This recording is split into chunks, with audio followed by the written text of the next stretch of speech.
Welcome everybody here to the X-Bomb Sports Live Show. My name is Andrew Valentin, and I hope you're all having a fantastic Thursday. We are, of course, coming to you live here from the Illinois Media School here in Lombard, Illinois. Again, wherever you are, ladies and gentlemen, day or night, I hope it is just right.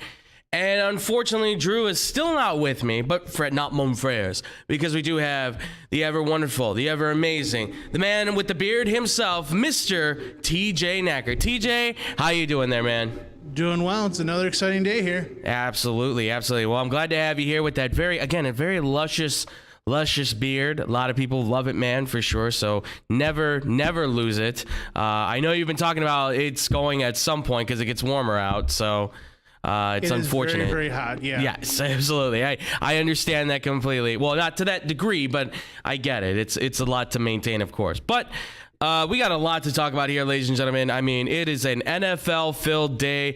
We're going to kick this off with some news, and then we're going to get into some fun stuff. So, TJ, you ready to kick it off? Let's do this. Let's do this, folks. So we're starting the first half off with some real quick breaking news, though, for the NBA. Just real quick, we're just gonna hit this real fast. The word is that Deandre Ayton, the center for the Phoenix Suns, has officially agreed to a 4-year, $133 million max offer sheet from the Indiana Pacers. So as of right now, Ayton is currently agreeing to be a part of the Indiana Pacers, which, okay, he's getting paid. And as it stands right now, the Phoenix Suns have officially 48 hours to match said offer, in which case then they will retain Deandre Ayton. Now, nothing has been said yet as to whether or not they are going to do this.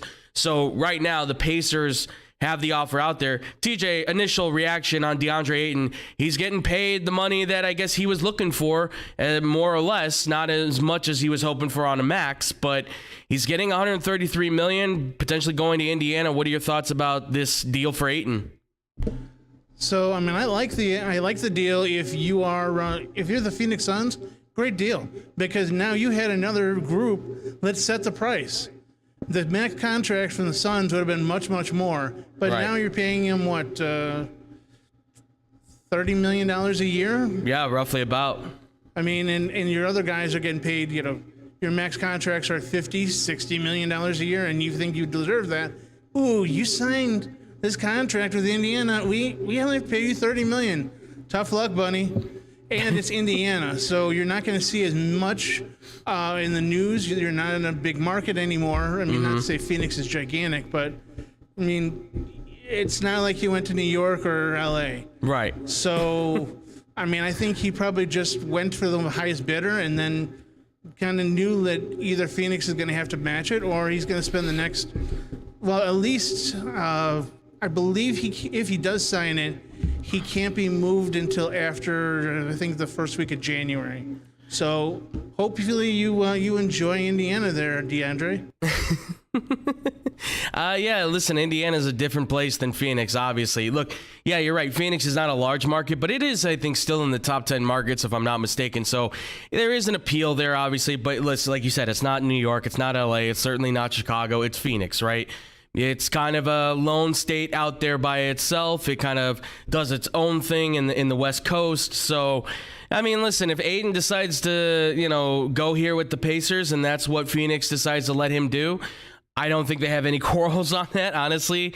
It seems like he's been more of a problem than a solution at this point, more arguing with Devin Booker and Chris Paul, it sounds like. He's not very happy. He's not one of the stars. He feels like he needs to be better represented. Obviously, that is crucial for what he wants in his future. He wants to be noticed as one of the best in the game, as any player does, of course.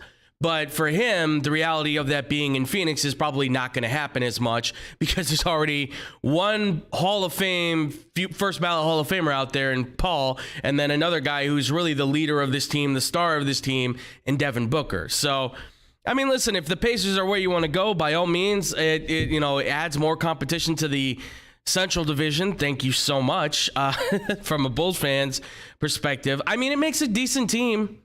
Halliburton and him, and, it's not a bad roster now if he does join the Pacers. They have a future worth building. It just now makes it interesting what happens with Miles Turner. Do you keep him? Do you move him to power forward? Is he happy with this?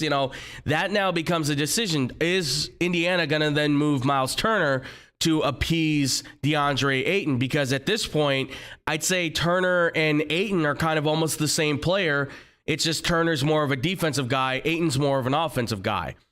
So I don't know. It could work. We'll see. But he's getting paid $33.25 million a year if he takes this offer. All Phoenix has to do though is match it, and they can keep him around. And it's certainly cheaper than what they were looking to that he was looking for in a max deal. So, but good on Ayton. All right, he's finally got a deal on the table, I guess.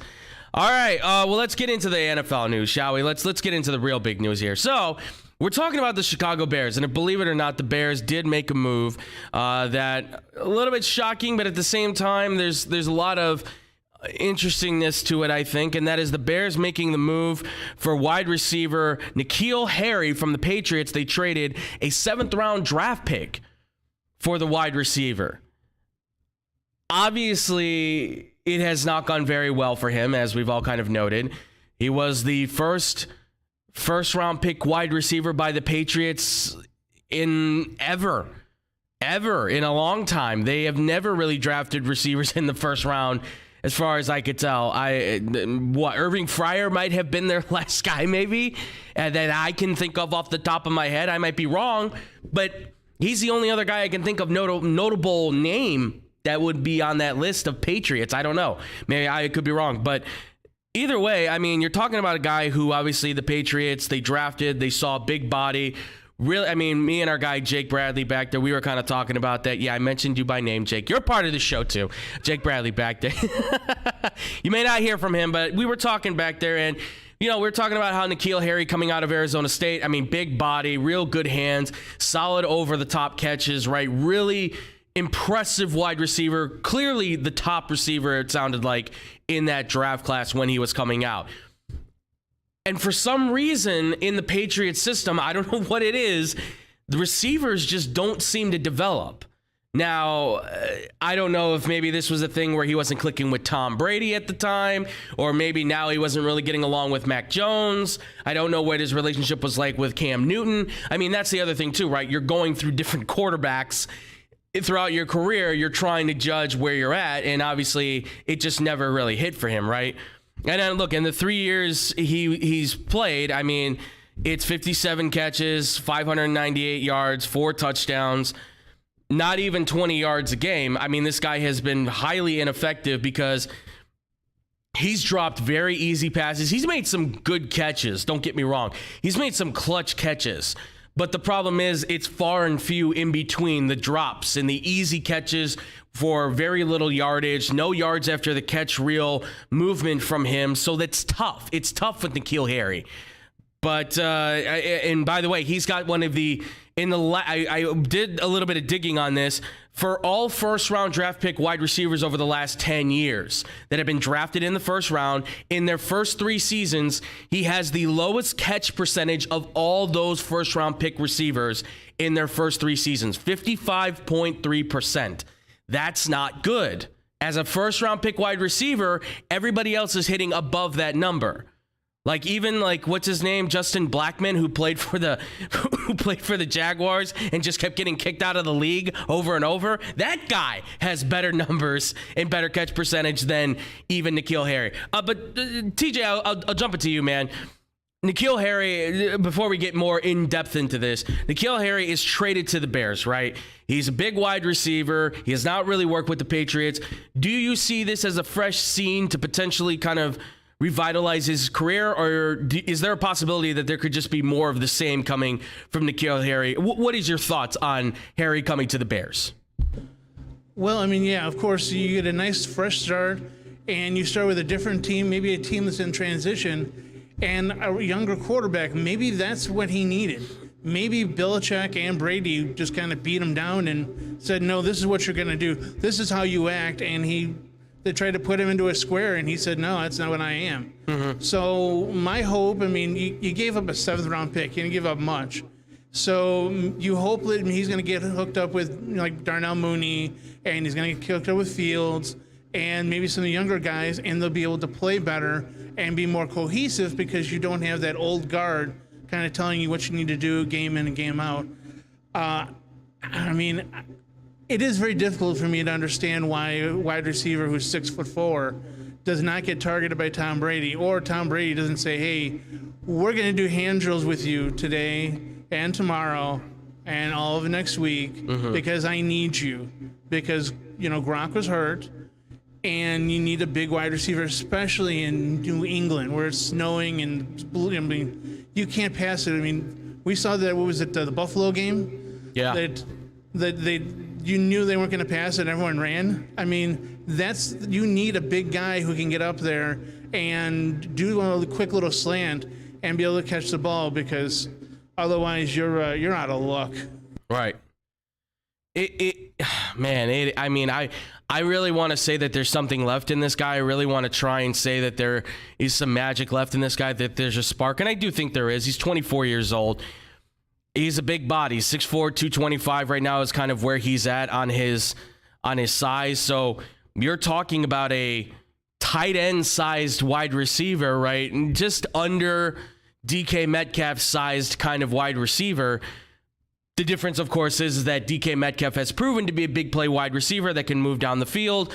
N'Keal Harry, who should be a great yards after the catch kind of guy, has not been able to produce on that level. So I find it difficult to be able to side and say, oh, it's a good pickup. I guess you could say low risk, high reward. You gave up a 7th round pick, right?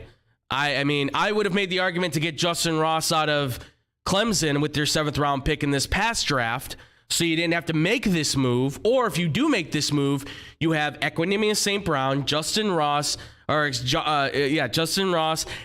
then N'Keal Harry, 3 guys who are over 6'4", right? That sounds really good. Next to Cole Kmet, who's 6'6", that's a big lineup that your quarterback can throw the ball to easily, zip it on a line, or just lob the ball up if he needs to for a jump catch. These guys are essentially basketball players, so you could easily have one of the biggest receiving cores, of course, had you drafted Ross or signed him in undrafted free agency. This could have been a really good receiving core, I think, with that. I just have a lot of trust in Ross. Even though I know he has the spinal fusion injury he had before, I thought he would have been really good. But nevertheless, N'Keal Harry, he's coming in. And look, the Bears do need receiver depth, right? It's clear. They have a lot of guys, but they don't have a lot of guys, right? They have, Darnell Mooney is really kind of the only guy that kind of stands out of this group. Byron Pringle, yeah, but he's a gadget player more than anything. Velas, however you say his name, Jones Jr., I think it's Velas Jones Jr., he's a rookie, a 25-year-old rookie, yes, so you would hope by now he's got it all together. But he's dropping passes, it sounds like, in practices. He's making big plays, but it sounds like he's going to be more of a special teams kind of guy than anything else. I know they have Dante Pettis. I'm hoping Daz Newsome can show something. I think those guys will be more special teams. I think David Moore is getting cut at this point. I don't think he's sticking around after the whole gun charge thing and the drugs thing. Isaiah Coulter's a guy I would keep around just because he's a good special teams guy and he seems to get the work done. And I like Chris Fink too as another wide receiver to keep around because his special teams ability is there as well. I'm okay with them possibly keeping around, I don't know, maybe 7 wide receivers at this point, maybe on the roster, because any of those guys get hurt. I mean, you need somebody to step in, or at least keep somebody on the practice squad, maybe 2.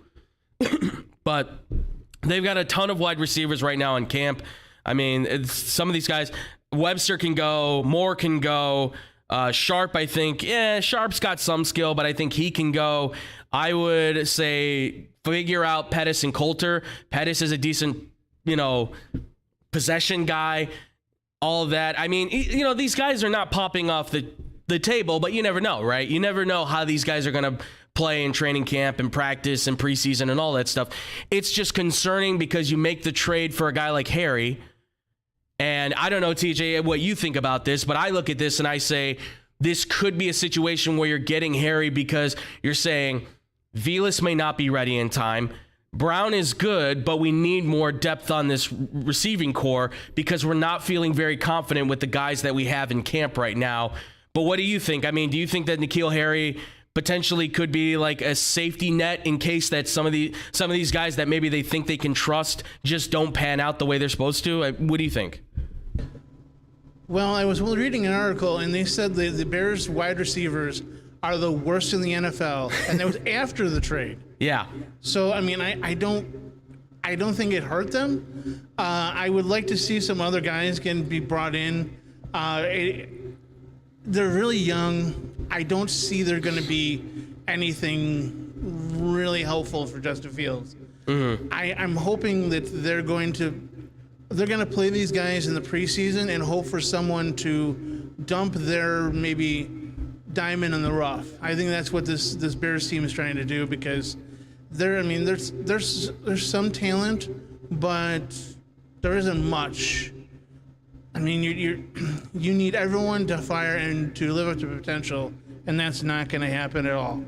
I can't bet on that anymore with the Bears. It hurts. It hurts. I'm almost to the point that I'm going to give up my my Bears card, just like someone else that gave up their card to go to the bungholes. That would be the AFC Championship Cincinnati Bengals, sir, and I'll thank you to remember that, and the rest of you as well. Yes, I jumped on the bandwagon, if you want to call that. But guess what? Who's smiling? Who's happy? Who's miserable? I like my receiving core. I like my quarterback. How you feeling about yours, Bears fans? Look, I'm not even trying to bash on this, though. I'm trying to help people understand that adding, like you said, I know Keyshawn kind of went off on this. I heard the video you were playing before, and I got to heard him beforehand talking about this. Yes, adding N'Keal Harry does not actually upgrade them. In fact, he was kind of like, it actually downgrades them. And, oh, yeah, Keyshawn's the guy that should really be talking about that, right? Future Hall of Famer, right? For everybody just wants to know, he had a Pro Bowl season where he caught one touchdown pass. Just throwing that out there, just saying. So, Keyshawn, you're a real champ. But nevertheless, I don't think it makes them terrible. I don't think that makes them worse. If anything, you're adding a big body to it. Maybe the change of scenery is going to be good for him. And like you said, there are other guys that could potentially be out there still that the Bears can potentially go to. Mainly, there's a couple of big names out there. There have been Darius Slayton and Nelson Aguilar, who are potentially rumored to be guys that could be on the outside of their receiving cores for the Giants and for the Patriots right now, which obviously, Nelson Aguilar, again, a guy that's had real hard trouble catching the football as well. But nevertheless, he's shown some decency at times on the long ball to be consistent at that. So that's good to have that speed receiver that maybe can match with Mooney to stretch the field. That's nice. Slayton's a guy I actually really like. I think he's consistent. I think he's a really good slot to wide out that you can split out wide and maybe move guys inside. You can do a lot with him. I think he's even a gadget wide receiver that you can do some magic with. He's an all-around can-do type of player that I really like. There are other guys that have kind of been named as well, but I think those are the two guys that might be in the proper price range for what the Bears will be looking for if they want to add another wide receiver. It's just tough to tell, though, because I keep looking at this team's wide receiving core, and again, for who's stepping up right now for them, Equanimeous St. Brown, that's awesome. That's great.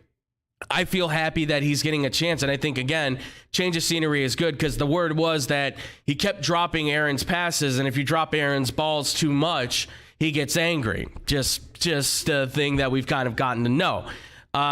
So when it comes to a lot of these guys, for whatever reason, they can only do certain things. They're only good at this or that. There is a great chance for them to potentially put together a somewhat decent receiving core. Mooney, I think, is an underrated wide receiver right now. Maybe in that top 30, top 20 conversation for receivers, I would say. I know that's a stretch, but still, I would at least put him somewhere in that conversation of the top 50 receivers at least, right? As far as everybody else, they still got a lot of proving to do. And I'm one who's not very surefire on the rookie Velus Jones. I've been very adamant on saying I don't think he's going to hit 1,000 yards. I don't think he's going to be very dynamic except for in the kick and punt game. And that's if he does the punt game. I think he's going to be just another Cordero Patterson that the Bears have. And I don't want to see him at running back. I don't care how big his thighs are and everything. Cordero Patterson was not that great a running back even for the Bears except for a couple of games. That's it. He was just a big body. Get over it. So, I mean, listen, I don't know what's going to happen with this receiving core. I think, if anything, low risk, no high reward potentially. If there's no reward out of this, you easily cut him. You don't sign him back. You don't bring him back to the team. It's not that hard, you know? It's a really relatively easy pickup. I know you want him to develop into a top receiver. I know you wanted to get a first-round draft pick wide receiver, folks, but that wasn't going to happen this year. Trust me, I was screaming for a receiver by the third round. Screaming for it, and it wasn't going to happen. I was screaming for it in the second round. Knew it wasn't going to happen as soon as they drafted a corner in the first. I had a gut feeling it just wasn't going to happen. And then I was screaming for it in the seventh when they took Trenton Gill, some stupid punter that you didn't need when you could have had 6'4", 210-pound wide receiver from Clemson, Justin Ross. Could have been a lot easier, a lot more simple. Instead, they took some dude from Tennessee who had 1 year as a starting wide receiver that was like, eh. But I digress. We'll see how the season goes for them. But that's going to do it for the Bears side of things, ladies and gentlemen. Obviously, let us know what you guys think about the N'Keal Harry trade. Do you like it? What do you think it does for the receiving core for the Bears? Do you think this ups their ante? Do you think they're going to be any better now? Comment down below. Let us know. We want to hear your thoughts, your feelings on it as well, ladies and gentlemen. And when we do come back here, folks, there's a ton of lists that are dropping right now for the top 10 players in the NFL at each position. We're going to focus on the numero uno special one out there, folks, and we'll be doing that list here next on the X-Bomb Sports Live Show.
And welcome back here, ladies and gentlemen, to the X-Bomb Sports Live Show. I'm still Andrew Valentin.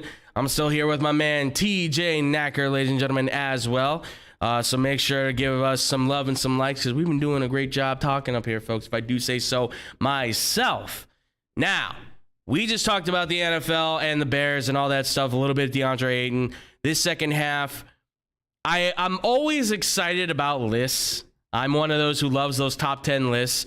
And obviously, if you don't know, ESPN always does a top 10 list of players at positions. And we're going to look at the top 10 quarterback list from ESPN of 2022. This is the list of quarterbacks going into this season. And obviously, it's been out for a while. And there has been, shall we say, some interesting conversation about who's in and who's outside the top 10 on ESPN's list. Because, of course, everybody's got to be angry about something, I'm sure. But we're going to go through the list real quick. We're going to talk about it. And then we're gonna do a little bit more talking about what we think of the list. So, TJ, you ready to do this, my man? Let's do this. Let's do it, folks. So, starting from the bottom, going to the top, we are starting at number 10. So, number 10 on the list, it is Dak Prescott of the Dallas Cowboys. Number 9, we have Deshaun Watson of the Cleveland Browns. Then it is Russell Wilson of the Denver Broncos at 8. Then it is Justin Herbert at number 7 for the Los Angeles Chargers.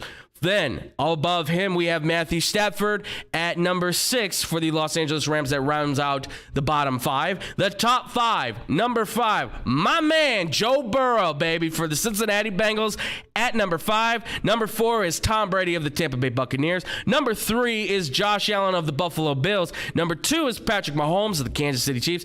And, of course, number 1 He's got to be there because he won the MVP, I guess. Mr. Aaron Rodgers of the Green Bay Packers.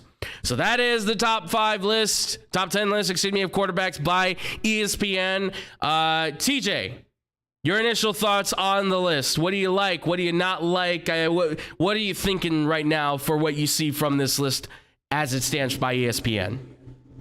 Well, I personally don't like the Deshaun Watson on there. Not because I have anything against Deshaun Watson and the whole thing. Like, hey, you know what? I wasn't there. I'm not part of this. But you put a player on there that may not play this year. Mm-hmm. I mean,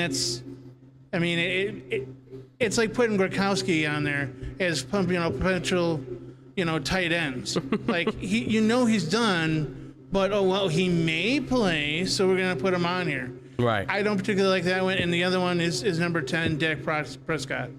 He is just so hit or miss that I don't like him even on the top 10.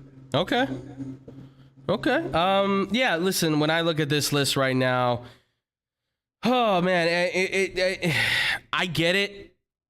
I kind of understand some of the moves. I might move Stafford down below Russell Wilson and, Watson. The problem is Watson is the biggest issue for me right now. Like, if you're saying going into 2022, I mean, who's the biggest question mark right now?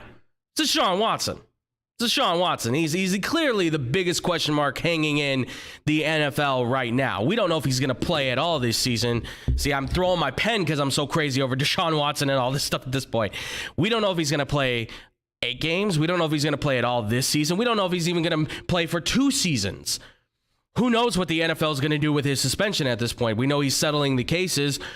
I don't know if the other 4 have been settled yet. I haven't heard anything on that, but nevertheless, he settled 20 of the 24 cases. So I'm sure the NFL right now is thinking about, okay, maybe we don't have as harsh a penalty, but I feel like a full year suspension is coming, which if that's the case, I think he's off the list.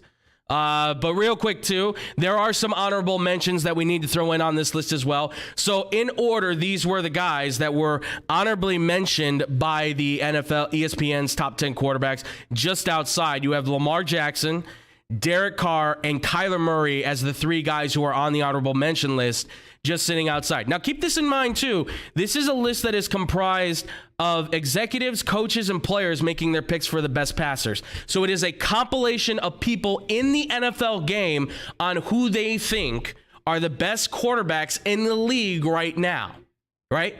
So it's everybody in the league right now saying who's the best.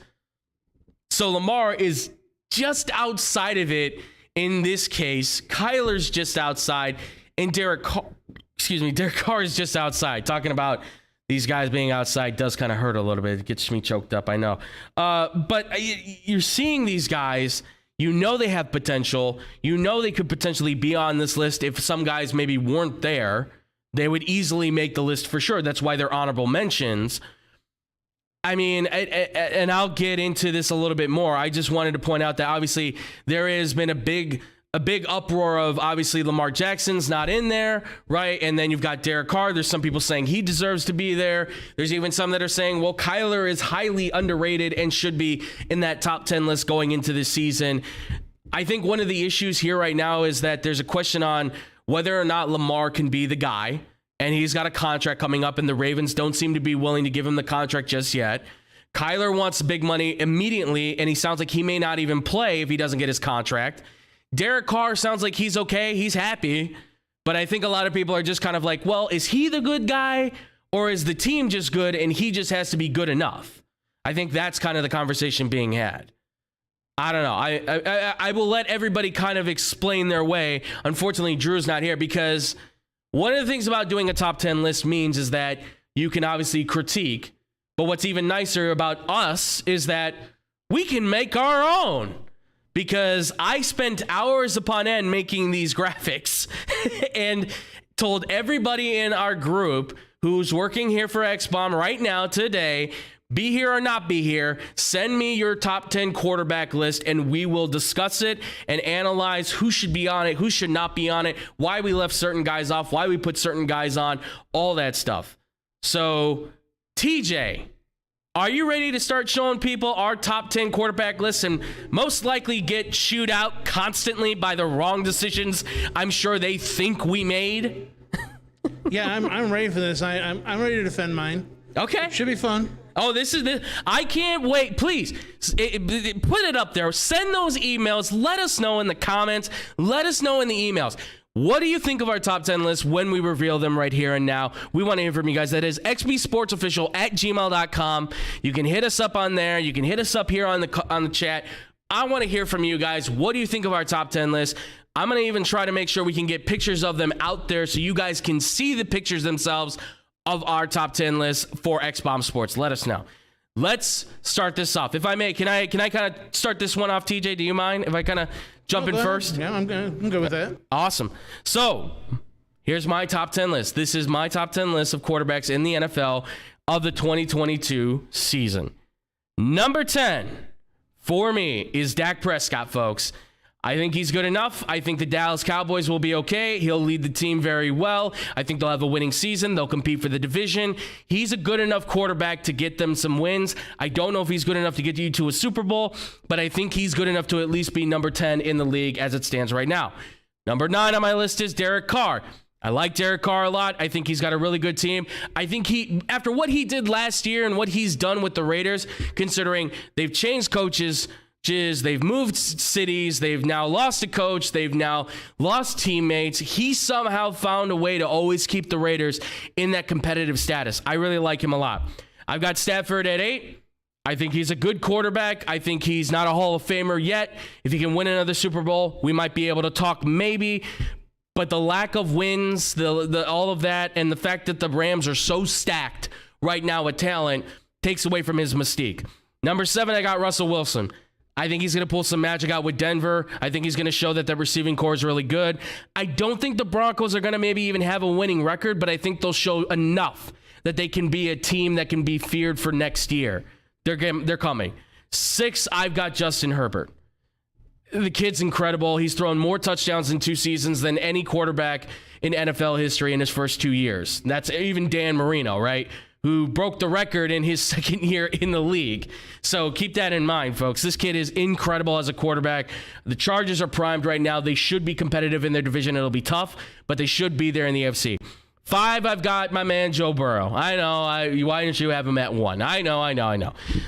I think he's good. I think he's worthy of a top 5 for this year going into this season. You led him to a Super Bowl after a ACL injury, like a major knee injury on ACL and MCL. He comes back like this. He just got better. The team didn't get worse. They actually got better. I know that the word just got out that Jesse Bates the third, their safety, may not be signing a new contract, so you're losing a little bit maybe on defense. But this team offensively, they're going to be primed and ready to go. At 4, I'm putting Aaron Rodgers because I can't do it with him anymore. I'm worn out on the Aaron Rodgers thing at this point. We've talked so much about him. Now he's got that weird funky tattoo thing going, which has all the mystics and symbols chakras and whatever's going on with him and blue. You haven't won a championship in a long time. You keep getting to the playoffs, but last year you got bounced by San Francisco by not even scoring a touchdown. I got a problem with that. I got a real problem with that. So I'm out on Aaron Rodgers being at the top of the list. I don't think ESPN got that one right. Tom Brady is at 3 for me. I think this is it. Last year, I think he has a good year. I don't think it's going to be anything spectacular too much. I think they win the division, go to the playoffs, but I don't think he's winning another Super Bowl. Just don't see it happening. Number 2, I've got Patrick Mahomes. Like Patrick Mahomes a lot. I think he's a good quarterback. I think the Chiefs won't really miss a beat. I think Tyreek Hill's been lying to himself the whole time that he's, the Dolphins are going to be just like no, that's not going to be it. I think Juju's going to have a nice little season. I think you're going to see Marquez Valdez, Scantling have a nice little season. They're going to have some gaudy numbers on those receivers. And my number 1 guy is Josh Allen. I think the Bills are primed. I think he's a really good quarterback. He is the equivalent to what you want in a video game, right?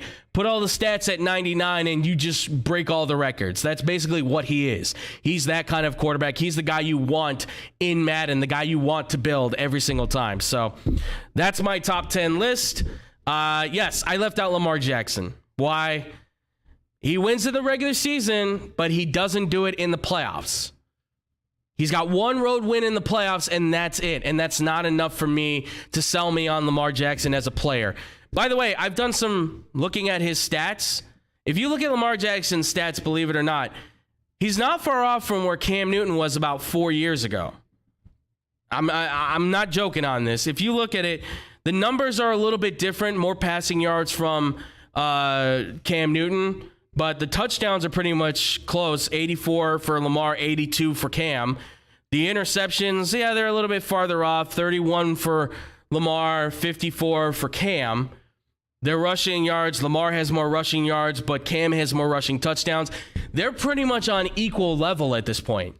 The Ravens aren't giving him the contract at this point. They're not saying they're going to pay him right off the bat. They're kind of waiting to get the deal done, or he's waiting to get the deal done. I don't know.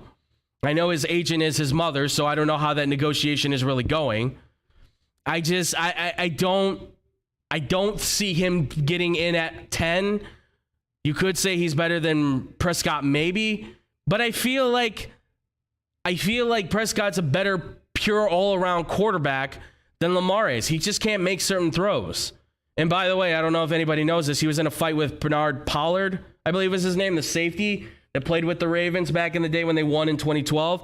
They got into a Twitter beef because Bernard Pollard said, well, receivers don't want to go to Baltimore to play with Lamar because he can't throw. And then Lamar just argued back and forth with him, which is what Cam Newton does.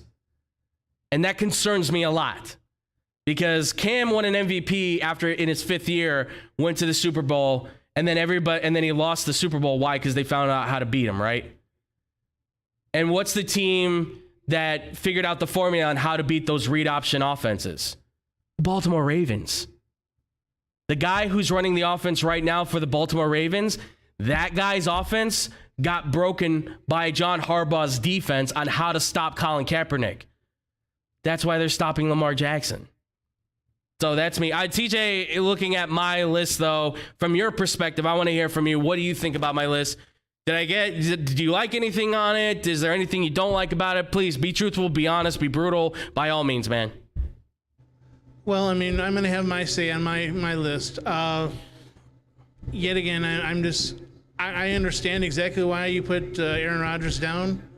Have I not said enough yet? I'd put him in the closet and leave him there. So I understand in number 4. But I mean, everything else is pretty good. Yet again, Dak is my issue, and it gets pretty thin though at 10. So I'm all good with it. Okay, all right. Well, TJ, since you're already going, man, I mean, give us your top 10 list, man. I want to know. Give us your top 10 quarterback list by all means.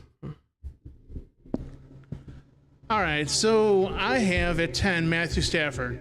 I think Stafford's good, not as good as he was, and I think his wide receivers help him out an awful lot, along with the play call. So that's why I put him 10.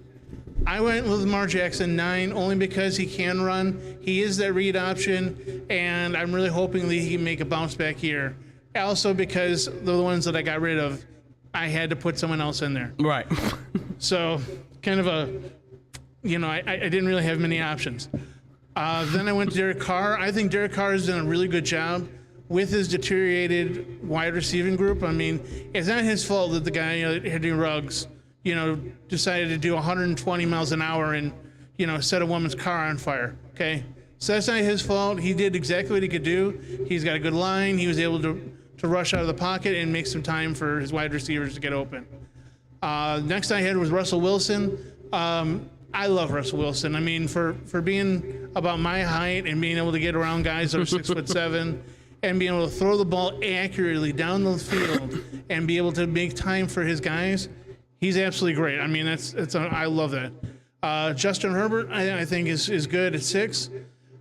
He's just right on that cusp. He's not on that top 5, but he's got that potential that he can make it in there. Number 5 is your guy, Joe Burrow. He's doing a really good job. I think he needs some more time to progress, and he'll make it up in the top grouping. Number 4 is Tom Brady. I mean, you can't go against Tom Brady. He's one of the best. He's had some really good players with him, but he's done a lot of it, and he's demanded a lot out of it. Next up is Patrick Mahomes. I like Patrick Mahomes. I think, though, I can't get him up in that 1 and 2 because I think the offense helps him out an awful lot, and that gunslinger mentality is just doesn't give me that number 1, number 2 feel. Mm-hmm. Number 2 is Josh Allen because, I mean, he's everything. You need 5 yards, he'll run it. You need him to throw for 40 yards. He's got that too. He's going to be able to carry the team and put him on their back. And then I had to, only because, I mean, he owns the Bears, Aaron Rodgers, because he's done so much with so little for so long. Granted, it's because he's taking up most of the salary cap. But I had to put him in number one because I think he's the best quarterback right now with doing so little, even though I don't believe in. I hate that tattoo. I mean, like, I hate the tattoo. In all reality, I hate him in the commercials. Like, if the Bears could find out a way to just make sure that, you know, he misses the bus, misses the plane, that would be just amazing. I would love that because he's just a Bear. Like, I have seen him beat the Bears with so little, so many times that, I mean, I say, you know what? All right, you're my number one. Yeah. I understand. Yeah, it's choice by grief more than anything. Choice by grief. I like the list. I do. I really like the list. I mean, listen, I made the argument obviously with Lamar Jackson. I have my stand on it, but I understand it too, where he can slip in at 10 over Dak Prescott, over Deshaun Watson. Right. To me, I feel like I think we're all in the understanding. I know Drew's not here and we'll get to his list here soon. I think we're all kind of all in the understanding that if we're talking about going into next year with Deshaun Watson's career kind of at a question mark at this point, it's hard to put him on the list. I would say so. I mean, would you say so, TJ? Yeah, I mean, I don't know what he's been doing. I don't know how he's been playing. I know you can practice all you want, right, but the game's a lot faster when you're in it, and he may end up getting either just smacked into the field, or he may be rusty, and he's going to have to learn a whole new playbook. So I think it's going to be a real rough year for him, even if he does leave the field. Yeah, he sat out a whole year. Got to keep that in mind. He sat out a whole year. But I like this list. I mean, yeah, it's hard to put Stafford over Wilson when I consider that Russell Wilson has really been a part of the reason why the Seahawks have always stayed in the hunt. Whereas Matthew Stafford has always been a reason why the Lions have just kind of survived by the skin of their teeth, right? That's really kind of how I look at it. I mean, it's Wilson wins it, whereas Stafford saves it. That's how I've kind of looked at it. It's hard for me to back that up. And I could see him going to 10. Like, you've just become a Super Bowl champion. You just played at Pro Bowl-esque level, leading the league in touchdowns and everything, which, by the way, he also was one of the leaders in interceptions on the year too. Let's not forget that. He threw 17 picks as well. So for everything he did good, he also did some bad as well that hurt the team. So it should be understood in that kind of light as well. Yeah, I mean, we line up pretty well. I don't like Rodgers at 1. I just don't. He won Super Bowl in all this time with all these MVPs. It's just not enough for me. It's just not enough. I need more. He should have had more by now. And I think he'll retire with the Green Bay Packers saying in 30 years, we had 7 MVPs between him and Favre? How many Pro Bowls? How many All-Pros? And they got 2 championships in 30 years? Come on. And Jordan Love, we trust. I can't even say that with a straight face. But I like your list, TJ. I like it. I think it's good. Like I said, the only one that I would say is just Lamar Jackson. That's it. That's the only one. All right. Now, I know Drew's not here, but I still asked him to submit a list because I want his voice heard. So this is Drew's list. Drew's list. Not my list, not TJ's list. Drew's list. And also because Jake didn't want to do one. He's got a list coming out at some point in the future for when fantasy football comes close. But this is Drew's list. So at number 10, he's got Kyler Murray, which I kind of like the fact that he threw, like, we've now each kind of thrown in the guy that was an honorable mention into our top 10 list. And I kind of get the Kyler Murray thing. I can't speak for Drew, but I'll defend on why I think Drew possibly took him. Drew, if you do see this, I hope I do a good enough job. Let me know if I do or don't. Kyler is coming on the scene. He's improving every year. He's getting better. The Cardinals really rely on him to be kind of the source of how this offense works, right? He is hard to catch. He is really viable, good arm, really good accuracy. The only problem is that towards the end there, he got hurt. I think the team got really jammed up because DeAndre Hopkins got injured, and now they need to kind of rely on the other guys. And now we're kind of hearing, obviously, too, Kyler Murray's a little bit of a he's not really the greatest guy in the world, but you kind of need to be that guy every once in a while. So I can kind of understand Kyler Murray being at the 10 spot. Number 9 is Dak Prescott. Again, I think Dak being at 9, I think it'd probably put him at 10 maybe, but I get him being towards the bottom of this list. Decent, really good accuracy, great accuracy, I would say. Decent enough arm, good athleticism. He has the ability to make plays and get his team wins. He just needs the Cowboys around him to be at an excellent level. David keeps telling me that he doesn't think CeeDee Lamb's going to be a number 1 receiver. I think he's nuts. I think CeeDee Lamb is going to be the most dynamic offensive player they're going to have on that team, next to probably Tony Pollard, I would say at this point, because I don't think Zeke's going to have that all great a year. But I like Dak at 9. I think that's good. Now he's got my boy Joe Burrow at 8. I get it. He just had one really good season thus far. We have to wait and see what happens. I'd move him up a little bit farther. Obviously, me and TJ got him farther, but nevertheless, I respect Drew's decision. He might have done this to needle me a little bit. I don't know, but I get it. He's got one season behind his back where he did really well. They went to the AFC Championship. They went to the Super Bowl. Obviously, if he can do this a little bit more, I understand moving him farther up the list, right? Win a few more times in the playoffs, prove you can get to the AFC Championship a couple more times, and I think you can do it. I think he'll be there. Justin Herbert over Joe Burrow, though, I get that. Again, I get that. Justin Herbert is an amazing athlete on the field. He is probably the biggest arm, pure passer the Chargers have had probably since Dan Fouts, I would say. Because Phillip Rivers never had an arm like that. Drew Brees never had an arm like this. Ryan Leaf never had an arm like this. Well, excuse me, he did. He just couldn't hit it on a dime. He could hit he was perfect at hitting every defender around you except for the wide receiver.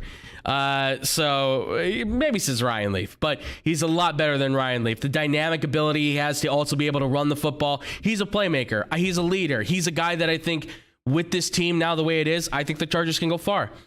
Wilson at 6. I would maybe move him down. That's just me.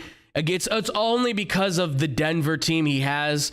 I don't have a lot of faith in Sutton and Judy just yet. I have to see what he's like with Russell Wilson, but he is a dynamic playmaker. He is a leader. He is a quarterback that can make wide receivers better.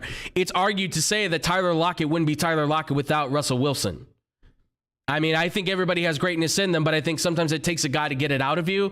Russell Wilson, I would say, took Tyler Lockett to the next level. I think he even made DK Metcalf the kind of player that he is now as well. So I would say that Russell Wilson, it could be argued that he could be a guy that could potentially be there as well at 6, but I would say move him down, but that's fine. This is Drew's list.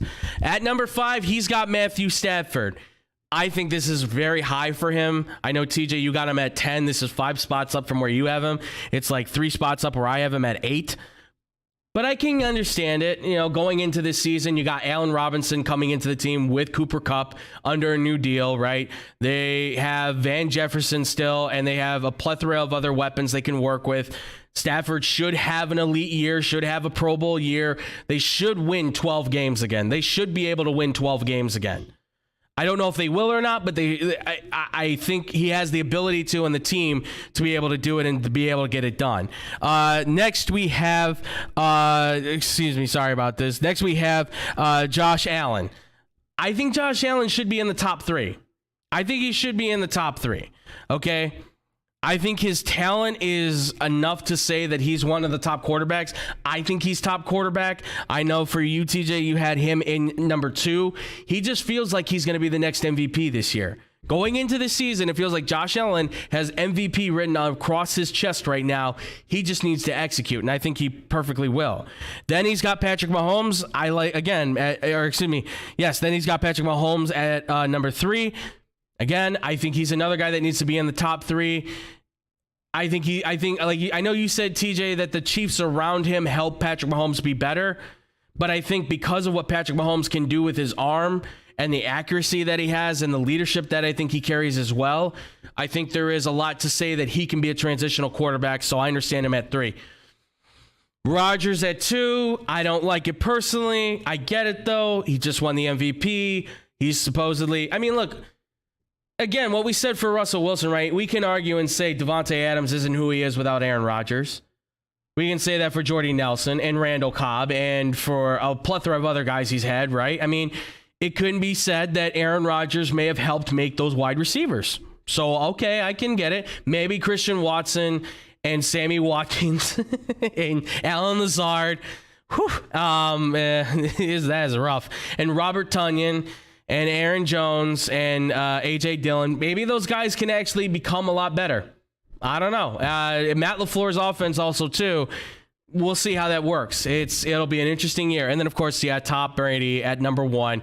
Doesn't surprise me. He loves his Michigan Wolverines. But all biases aside, I understand Tom Brady at number 1. Last year, he had one of the best seasons. There was argued to maybe even say he won the MVP last year. He led the league in touchdowns as well. He was right there. He had all these opportunities.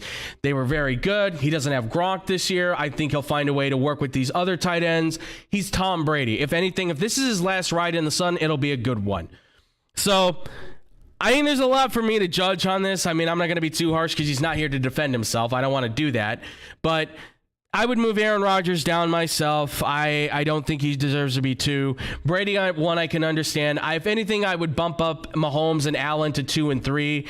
And I would say maybe move Stafford down to at least 7 or 6. Put Wilson at 5 and put him in the top 5, personally myself. And, of course, my biases there, I would move Joe Burrow ahead of Justin Herbert. But that's just my biasy, nevertheless. But the Kyler Murray thing is interesting. I'm surprised he did put him in the top 10. But TJ, what do you think of Drew's list? What do you think? How do you think his list is looking for you? So I mean, yeah, I can understand Kyler Murray a little bit.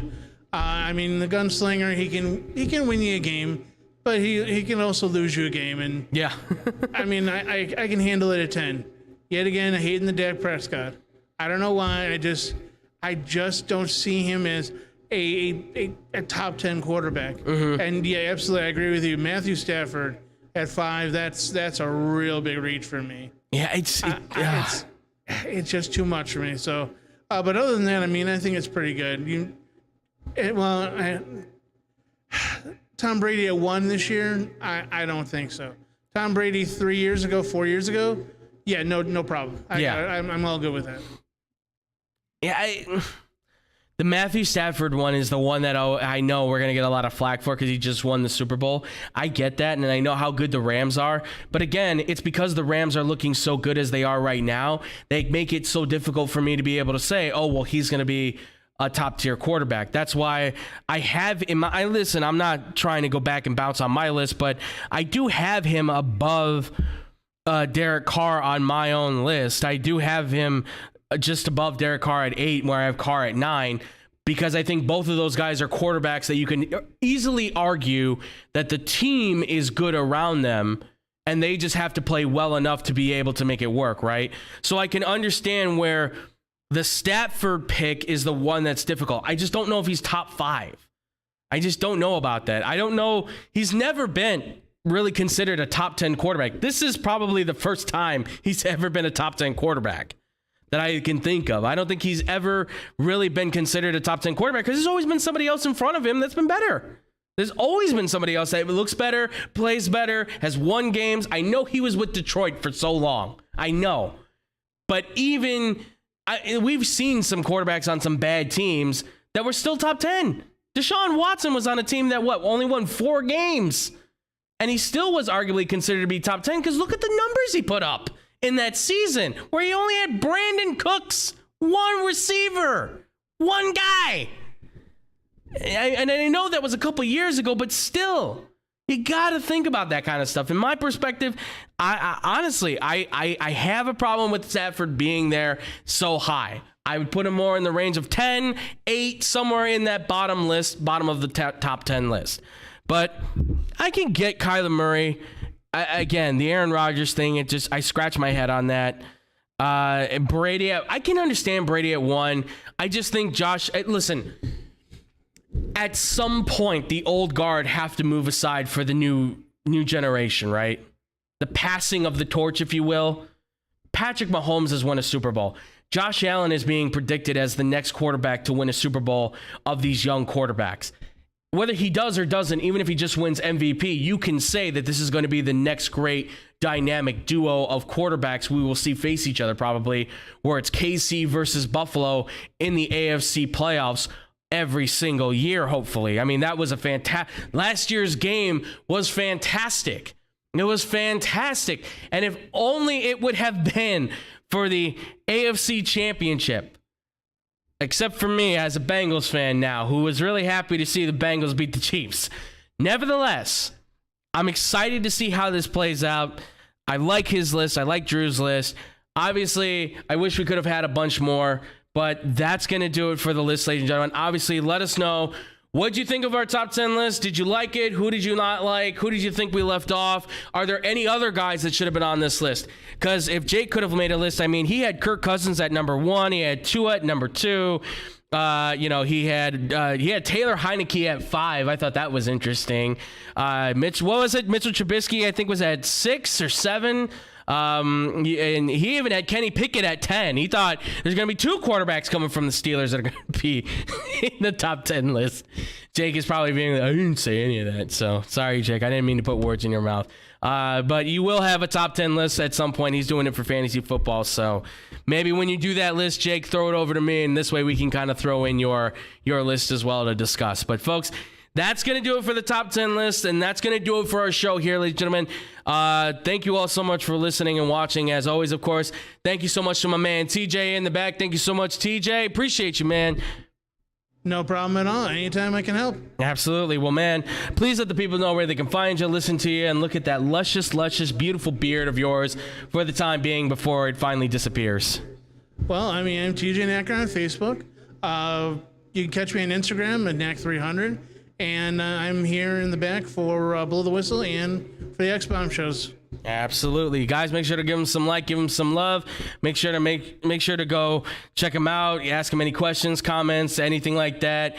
Keep drooling over that beard because I'm telling you, man, that is beautiful. That is absolutely beautiful. I envy you, my amigo. But folks, if you want to check me out, I am at Boom Crew Captain on Instagram as well. That's where you can mostly catch me. So if you guys want to talk, questions, anything like that, make sure to go check me out.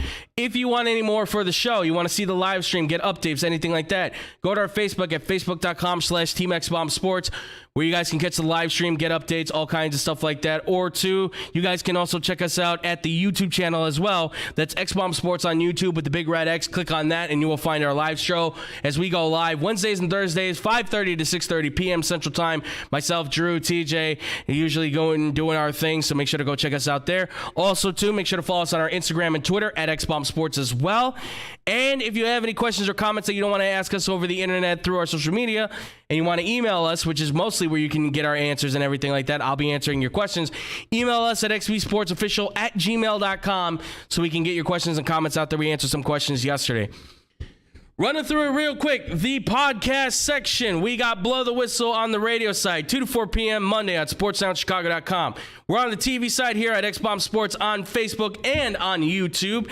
Make sure to catch us on both simulcasting, 2:30 to 3:30 every Tuesday.